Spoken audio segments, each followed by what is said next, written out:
Welcome to Manager Tools. This is Kate. And this is Sarah. Today's podcast, HR May Not Be Your Friend, Part 2 of 2. The questions this cast answers are, is HR a resource I can use? What can I do to work better with HR? And what should I be careful of when dealing with HR? If you want answers to these questions and more, keep listening. Did you know that all of our licenses come with discounts of anywhere between $50 to $150 that can be used for other products and trainings?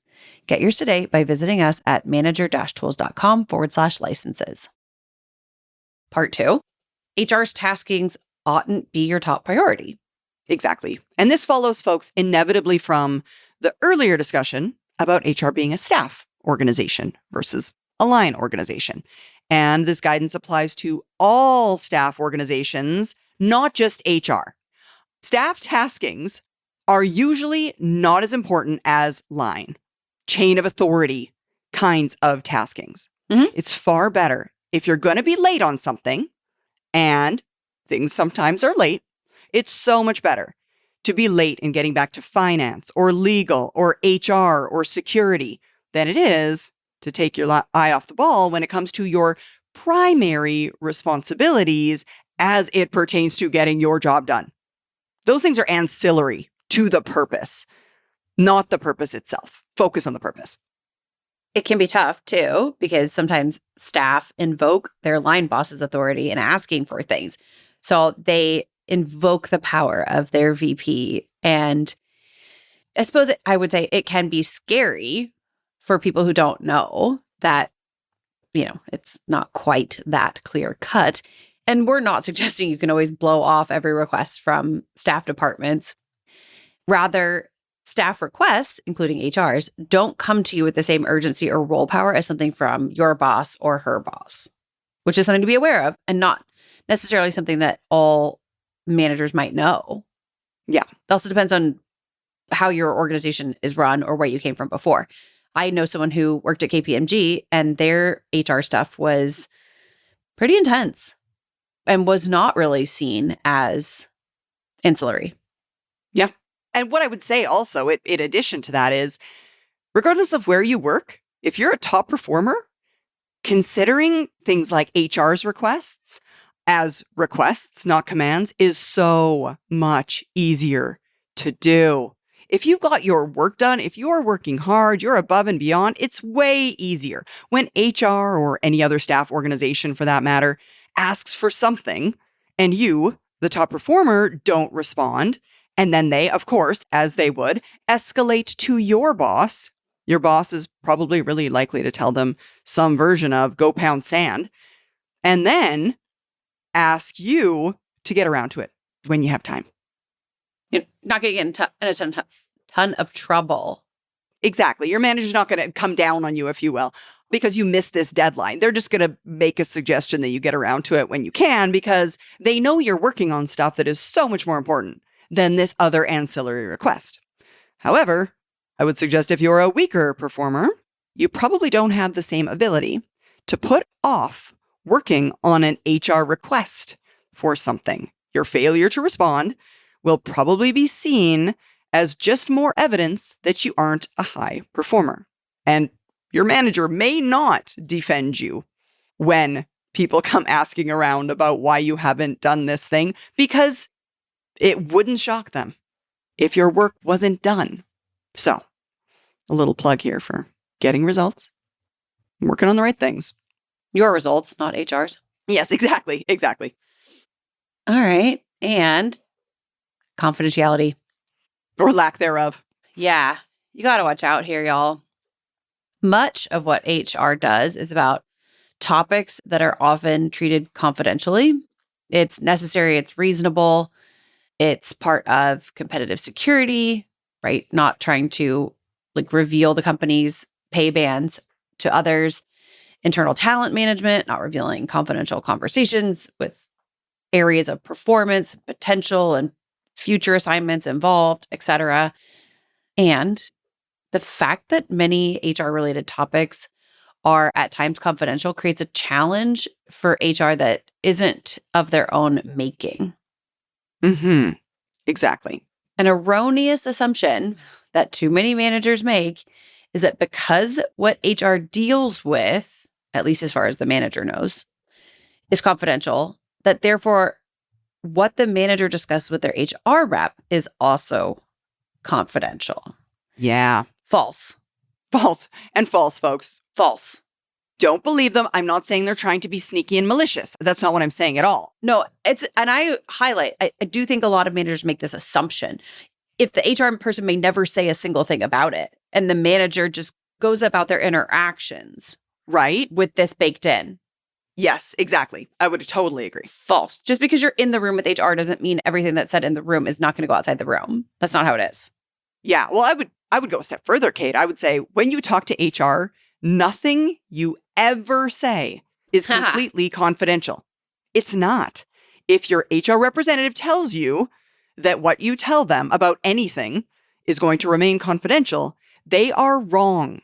Regardless of how well-intentioned their offer is, they are wrong. They cannot promise you secrecy and anonymity. While we respect that they're trying to build trust with you, they simply cannot promise confidentiality. They work for someone else, not you. If you tell them something that is detrimental to the firm or their boss, they are obligated to act and tell someone. The thing I always think of when I think about the HR thing is, who do you think pays them? Because it's not you. That's the person whom they owe things to above and beyond them owing them to you. Confidentiality is something they cannot promise. Yesterday, I had to call the police in my town. Mm-hmm. And it's so funny because you said anonymous. And I was thinking, I just asked somebody if I could be anonymous. It was the police. And they actually said I could, which is great. We've got someone violating the rules of the road in our neighborhood. And of course, I don't want that. You just outed yourself. You are no longer anonymous on your own behalf. I am absolutely certain that the person doesn't listen to this podcast. No. And if they did, they don't know I'm their neighbor. They don't know. I mean, I didn't say what town or anything, right? Yeah, I guess. Don't people recognize you? Oh, these people, I don't think that they. Okay. You just say, yeah. Okay. No, I don't know that I've ever spoken to them. And here's why. Because I don't trust these people enough to trust their behavior should they discover that I called the police. Oh, totally, dude. I would absolutely ask the police for anonymity if I were calling the police. Yeah, I don't trust that this person would not behave in a way that is dangerous. I've seen them behave dangerously before. So, no, I don't talk to them. They've never heard my voice. Have they seen me? Sure. Do I know what they look like enough to point them out? No. I mean, it's a neighborhood problem. No, I haven't outed myself. But when you said anonymous, I was like, what did I ask to be anonymous on recently? Because there's so few things that are anonymous. I know. When you ever ask, can I be anonymous? Right. There's so few things that are confidential. Honestly, the idea of secrecy, anonymity, confidentiality it's a great one. I think people think more things are confidential, anonymous, secret than really are. And in this case, HR professionals are just as honest as the rest of us. Yeah, they're not trying to be sneaky. They're not lying to you, I guess is what I'm saying. They're not. Right. And they probably better than anybody understand what can and can't be confidential because, I mean, honestly, some HR people have taken classes on it. Their area of expertise, it requires them to understand. And they've probably read documentation about what is and what isn't, et cetera. But they also know that information is currency within organizations and are incentivized to develop trusting relationships with those whom they support. And sharing confidentialities is a way to build trust. Absolutely. But knowing all that, I mean, folks, your managers, it is incredibly important, incumbent on managers to understand that HR cannot promise us confidentiality. And manager, you should be telling the folks on your team the same thing as well. Because it's not just the managers who think that they can go to HR and be guaranteed confidentiality. It's the same is true of your directs. They feel and believe those same things. So share that with your directs. Whatever we tell HR, whether it is just off the record or truly confidential, we have to assume that there are situations where they are obligated to share whatever information we provide them with other HR professionals or their boss or the union or whomever it may be. I would go a step further. Managers, you can't promise confidentiality. Yeah. Oh my gosh. You're totally right, dude. Your directs cannot expect of you full privacy, confidentiality, off the record conversations. It's one thing for your direct to say, oh, I wouldn't say this to anybody else because they're going to choose words that aren't politically thought through, or for someone to vent, etc. Okay. However, for example, if one of your directs were to admit to you that they stole from the company, that is not something you can keep secret. Yeah. Folks, if you haven't listened to our podcast, You Cannot Be Friends with Your Direct, listen to it. That's the entire crux of it. Yeah. You can't be friends with your direct because they could tell you something in friendship, assuming, as a friend would, confidentiality, because friends can ask of each other confidentiality when the limitations of your current role don't allow you to give them confidentiality in 100% of the instances, like Kate's point. Yeah. If they steal from the company, you can't. Right. Please don't, y'all, make assumptions that the things that you say at work are confidential. They're not. And not only are they not confidential, but they're also not anonymous and they are not secrets. Yeah, exactly. I genuinely think that people often assume that they are saying things that aren't going any further. Yeah. Like, oh, I'll just say this thing and like no one else will ever hear it. But all people do is talk. So as a reminder, confidentiality at work is really, really, really small. I mean, there's just so few things that fall under that umbrella. Mm-hmm. And we just want to make sure that you understand and you're not caught off guard and you're not stuck. And your directs aren't caught off guard. Yeah, absolutely. Due to high demand for one-on-one executive coaching, we're excited to announce that both managing partners, me and Sarah, have joined Mark in providing executive coaching. While their commitment differs slightly in terms of duration and pricing, it includes the same benefits: weekly coaching calls and unlimited text or email support with Kate, me, or Sarah throughout the 4-month minimum engagement, with options to extend beyond that. For more information, please contact Maggie at customerservice@manager-tools.com. So finally, beware the quasi-employee union representative. Yeah, this is the part that gets me fired up.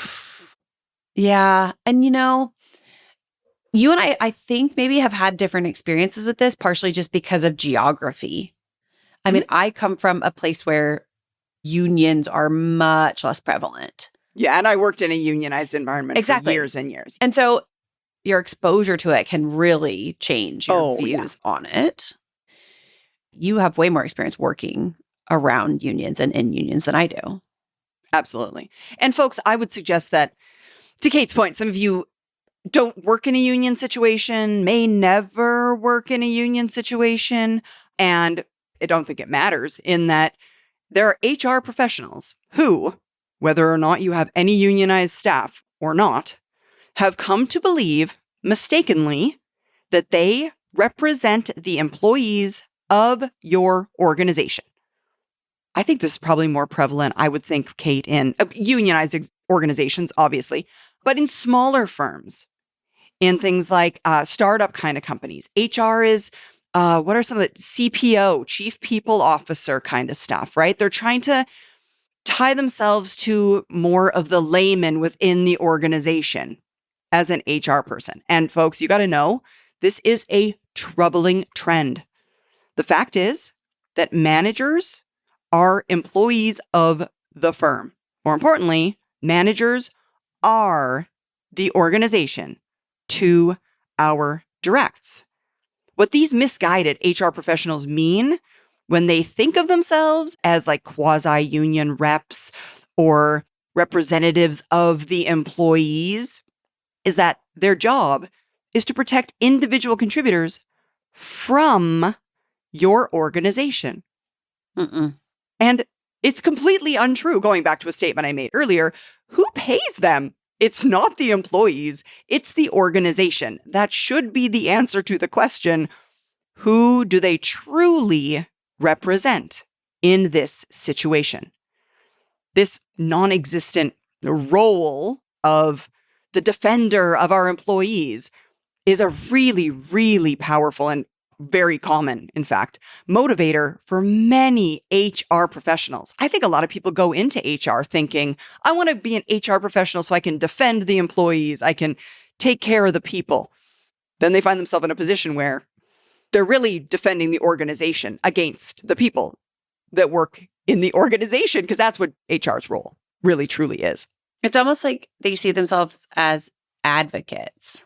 Yeah. Sometimes. And that's not the purpose of HR. That's a lawyer or a union rep. And I would suggest too, is it trendy? It's timely. Yeah, it's timely. I'm not sure if it's trendy, but you're absolutely right. It's timely. It's kind of new age HR thinking, I guess. For me, it's really heavily paired with the idea that a lot of organizations tout recently, which is lack of verticality. Yeah, exactly. Flattening of organizations and HR that's seen this way. And ironically, because of course, flattening of organizations has effects on organizational compensation levels. And I have seen it. And sometimes I see it as like an archetype. Yeah, totally, dude. Mm-hmm. Like a caricature, which isn't fair, I suppose, but I picture it like a trading card. Yeah. It's like, it doesn't work. It really doesn't work. Again, confidentiality, right? We talked about this in the grievance podcast. It's like sometimes they act as if, oh, I'm here for you.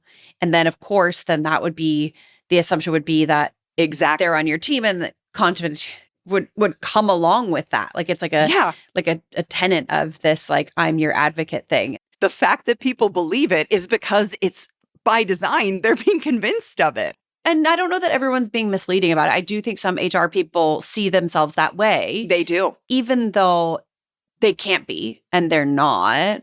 And so you have to watch out for it. You can't let them convince you. You have to be a little more aware of the world than a person trying to convince you of this.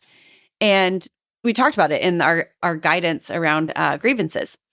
And by the way, y'all, grievance is a formalized process in this conversation. We're not just saying if somebody's whined about you, because complained about you. Yeah, grievances are formalized. There's a structure. It's often also tied with organizations with union components. Whenever you discuss, specifically in a grievance process, anything with your HR professional, you're revealing it to the organization's chain of command. You have to assume that it's going into a report or it's the process. Yeah, it's going up. You would do well to assume. Yes. No matter what. You would do well to assume that. You would do well to assume lack of confidentiality. You would assume, grievance or no, but right. Definitely grievance. Yeah, definitely always think of your HR person as someone who is sharing the information that you give them with the organization, full stop.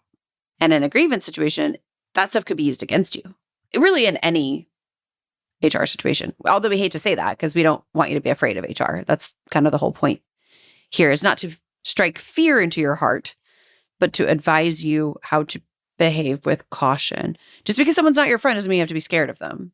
Exactly. You should try and foster good relationships, to our point earlier.